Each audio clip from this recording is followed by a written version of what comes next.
Welcome to NFL Power Rankings. I'm Colleen Wolfe, alongside the man, the myth, the legend, the former Jag, the former Raider, the current superstar, MJD. What's up? Thank you, Colleen. I appreciate that.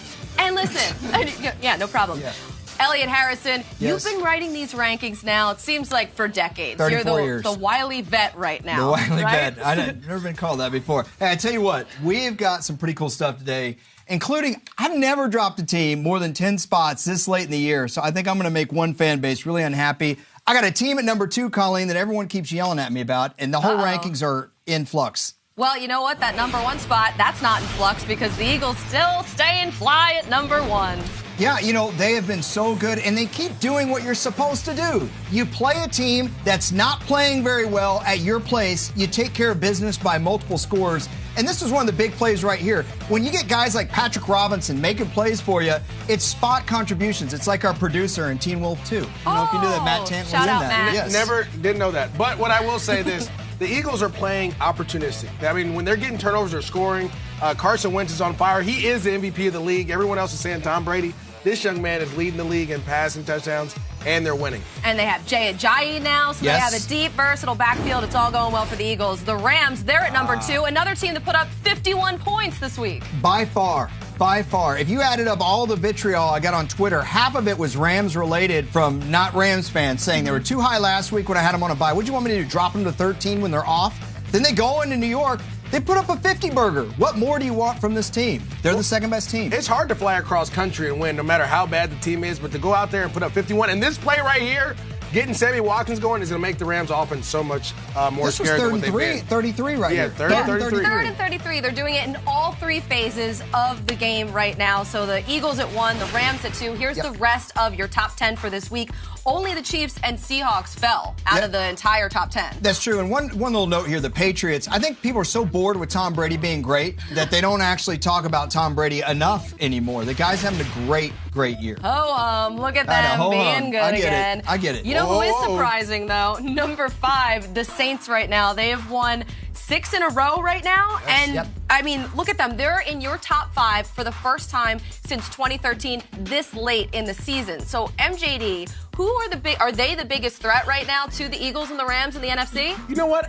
If they were able to get home field advantage throughout the playoffs, I would say yes, because they're unbeatable in the Dome. But I have to say the Minnesota Vikings. The Vikings. Case Keenum is doing a great job with this Vikings team. Their defense is flying around. That guy right there, Everson Griffin, has a sack every game this year. I mean, they're getting picks. And then guess what? They're running the ball well. Case Keenum's not turning the ball over. And they're getting, like you said, spot plays from big-time players. Adam Thielen is a dominant player in this league right now. Hey, Harrison Smith's having a heck of a year. But, Colleen, I'm going to disagree with that. I know that the Saints got hammered by the Vikings week 1, but I don't think there's any bigger anomaly in pro football than the opening Sunday of the year. To me, the New Orleans Saints are the biggest threat because of the way their defense is playing. They haven't even needed to rely on Drew Brees yet, as good as the Vikings have been. Brees is not having this great year, yet here they are. What happens when they need a quarterback? Do you want Case Keenum to win a game for you, or do you want Drew Brees to win a game for you? I kind of want Drew Brees. This year, though, it's Case Keenum. He's having a better year than Drew Brees. And it's sad to say that, but that's the truth.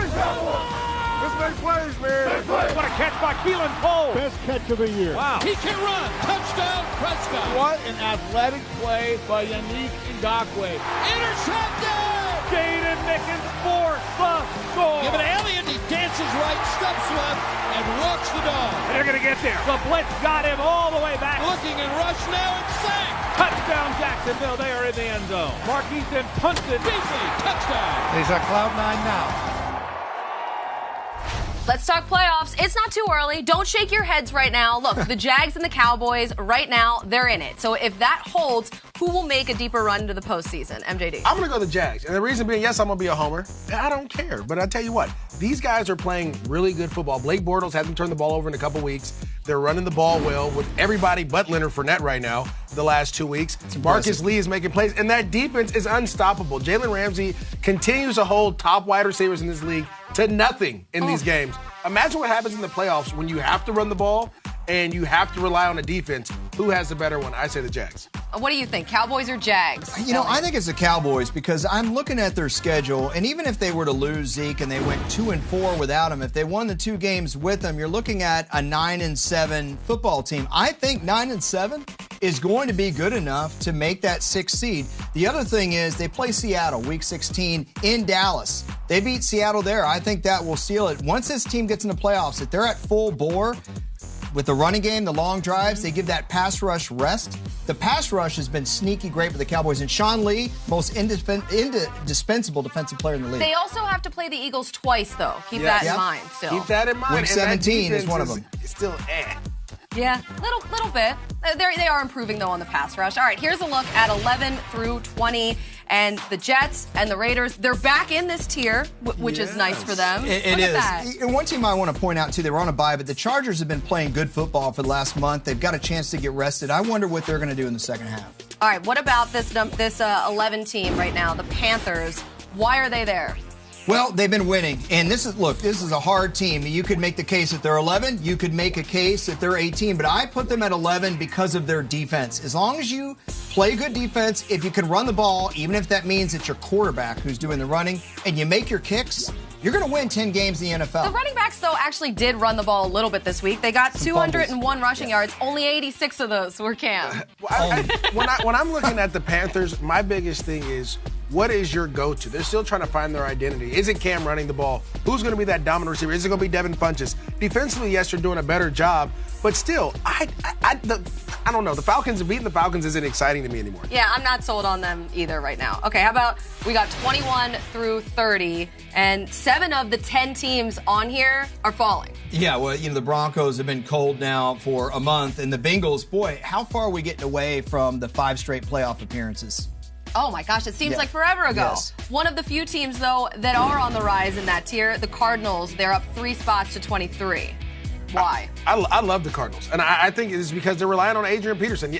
Drew Stanton is definitely a guy that you can't rely on. I did play him in fantasy this week, if you guys want to know. Wow, so and you did rely on him. He gave me 60 points, and I beat Matt Money Smith. But throughout the course of the season, they're going to have to rely on this young man, Adrian Peterson, to do the majority of the work, and then their defense is going to have to play well.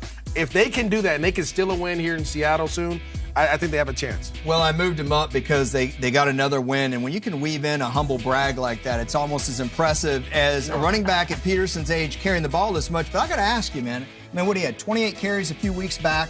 Now he's got over 30 carries. They're going to need to rely on him with Stanton. Will he be able to do it? Because he's not practicing.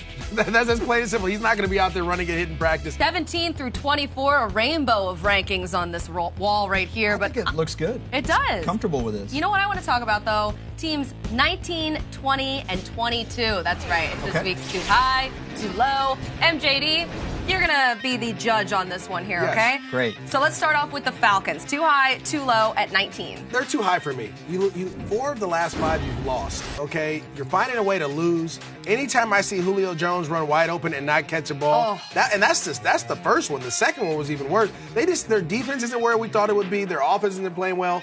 They're just finding ways to lose right now. Yeah, nobody's on the same page there. They did win this week. They still have a lot of talent. I'm not ready to bury them yet, but they are pretty low in the rankings here. No, that's not low enough. MJD, what do you think about the Jets at 20 in the rankings? This is too low. They should be higher. These guys should be up. I mean, they demolished Buffalo. Okay, I don't care anything about what's going on here. They were dancing on the field during the game, having the greatest time of their lives. That's called domination. When you do that, you're taking the spirit of a team, and that's what they did to the Buffalo Bills. Tyrod Taylor had no time at all. I know. I missed the Christmas tree version of this game, but you remember the Falcons did beat the Jets the week before. It's a recent head-to-head. I do consider that. Well, the Jets have Ryan Fitzpatrick to play next week with the Bucs, so we'll see how that works out. What about the Broncos at 22? Too high, too low, MJD? Listen, they're way too high. We don't even know who their quarterback's going to be each week. I mean, a team that doesn't have consistency at that position means that they're not going to be good for a long time. The defense is getting upset because they're having to win games, and they can't do it anymore. They're not getting any help. This is just a mess. They should be much lower. This is the worst game I've seen their defense play, but that's also why I didn't drop them too much, because I know that defense will be back, and I can't say that about the teams under them in the rankings. That poor defense is constantly on the field. Yes. All the time. Great Okay, point. let's talk about the biggest movers of the week and power up, power down. And Elliot, the Titans are up 5 spots to number 14. Yeah, look, the Titans, the reason why I moved them up is we know what they do well. They run the football. It's the exotic smash mouth, whatever you want to call it, and it's not going well, yet they're still managing to win. I think Marcus Mariota being mobile again makes a difference. He looked more mobile, too, against the Ravens. They beat the Ravens at home. I don't know. Like, that means 5 spots to go up. I don't think so. I do like that they're getting healthier, but I have to see it more consistent. Okay, this team here dropped a ton. The Texans dropping 14 spots after losing Deshaun Watson. Yeah, a couple of notes here. One, Deshaun Watson's injury came out after the power rankings were released, so this is, attributing it to that, as well as losing to the Colts on your home field. In fairness to Tom Savage, short week, but 2 games with Tom Savage, and they have not been pretty. Don't forget week 1 against the Jags. After looking at this over the last couple of weeks, and I am a huge Chiefs fan. Andy Reid, I love you to death. Don't take this personal. I don't buy that. When we get to the rushing offense, Elliot, I mean, listen, Seattle can't run. The Chiefs run the ball. Just go ahead. Now, we got to talk about this pass offense because Alex Smith is second in the NFL in passing, throwing the ball. Not fluky. Yards. Not fluky at all. Started off great. But this Russell Wilson, I got to tell you, this guy has been doing a lot with little. No running game help, no offensive line help. He's running all over the place. I know they just added the tackle from the Texans, but still, this guy's been doing a ton with nothing and making plays. And as of lately, he's gotten hotter and he's had to win games. He had that huge game against the Texans. He had him in the lead against the Redskins as of late. I mean, he's done a great job, so I got to give it to the Seattle Seahawks. Making a flurry of plays at the end of the game is not the same as being consistently great the whole season, is it? But as of late, he's playing better. He's playing better, though. Okay. He's just playing better right now. Defense, I mean, the Chiefs' defense is continuing to struggle a little bit. Rush defense, we're going to go ahead and go Seattle. Agreed. Pass defense as well. Agreed. Now, Andy Reid, I love you. Come here. I love you to death. I'm telling you. But if you don't got the ring, you can't get the ding. Pete Carroll right here. What did he say week 1? I'm you telling love you, it's Andy just, Reid. I love Andy Reid. Yeah. He just took a giant shot from Sharkhandrick West on the sideline. Now he's taking a shot from you. I can't do anything about it. When he played Bill Belichick week 1, that's why they're better than the Chiefs, babe. You went with Andy Reid over Bill Belichick. And how many rings does he have? I just said Andy Reid's really good. He's got a lot of rings. Don't worry about it. Don't hate me. As it stands right now, this has been such a crazy, weird year, the way that things are sort of coming together. So, MJD, which AFC team that's currently outside the playoffs do you think will make it in? You know I'm a Raiders fan, and I hope the Raiders go on the greatest run. But when you look at the schedule from now until the end of the season, it has to be the Baltimore Ravens. The Ravens? Their schedule is crazy. They can go on a run that's out of control. You have the Packers in Lambeau without Aaron Rodgers. You have the Houston Texans. We have the Lions, who we talked about, who have struggled as of late. Game right? for Baltimore. Okay. Then you go to Pittsburgh, which is the one game I had them losing. Okay. Right? Then at Browns, Colts, and Bengals at home to finish the season. They can go on a run where they lose one game and make the playoffs. That's crazy. How are they going to score points? They don't have to when their defense is playing well. Okay, Elliot, you're going to take over the NFC playoff picture here. Here's the whole look at it. And same thing with you. Which team outside is going to make it in? Well, I think there's a good chance that the 6 teams you see there end up being our playoff field. But if I had to pick one, I know everyone's going to think Seattle are the defending NFC champs, but I'm going to go with Detroit. They're at number 9. MJD said it earlier in the show. This team should win the NFC North, given the situation. You look at the schedule, just like MJD's point with Baltimore. You got the Browns, the Bears, the Vikings with Case Keenum. That's a game in Detroit. Now, MJD has the Ravens winning that Week 13 game. I think Detroit could win that game. Tampa Bay looks to be a mess. The Bears is a home game. Bengals aren't playing well. You got the Packers with Brett Hundley, and Matt Stafford is really the great elixir here for that team. Yeah. You know, I look at the Colts, who I've had, near the bottom the whole season. Remember, they started the year, MJD, you were at the game, the Rams calling the game, and they looked terrible. But the Pittsburgh Steelers, who they play this week in Indy, have a propensity to fall flat against really weaker weird. teams. It is weird. Chicago Bears. Yep. They lost to the Chicago Bears. They've done it throughout history, not playing well with Mike Tomlin in the bad games on the road. But remember last year they did play well. I don't know. Jacoby Brissett is getting better. Yeah, Jacoby Brissett is getting better, so we'll see how it goes. He is, but man, come on, Steelers. All right, finally today, it's time for Elliot's closing arguments. We're going to put 30 on the clock, and you're going to hit whatever you want to do here. Let's put it on. Okay, here we go. All right, start with the Cleveland Browns. I know everybody wanted them to draft this guy or that guy or trade for Jimmy G. Just because those guys have success somewhere else doesn't mean they have success in Cleveland. Different situations make different players. That's the way it goes. Bucks, I don't know what's going on. I'm sure looking for the Ryan Fitzpatrick revenge game, sort of, kind of. Green Bay Packers, why have Brett Hundley there if you're not going to let him throw the football down the field? You got to do it in the first half. No more none-yard outs and 2-yard ends. Chicago Bears, I still believe in that defense. I think they're going to surprise some folks. And then my last team, the Pittsburgh Steelers. I look at the Steelers right now, and I still think they are a Super Bowl contender. Yeah. No, I mean, I think so, too. It just all depends how they do it this week. That's it for us. We'll see you next week.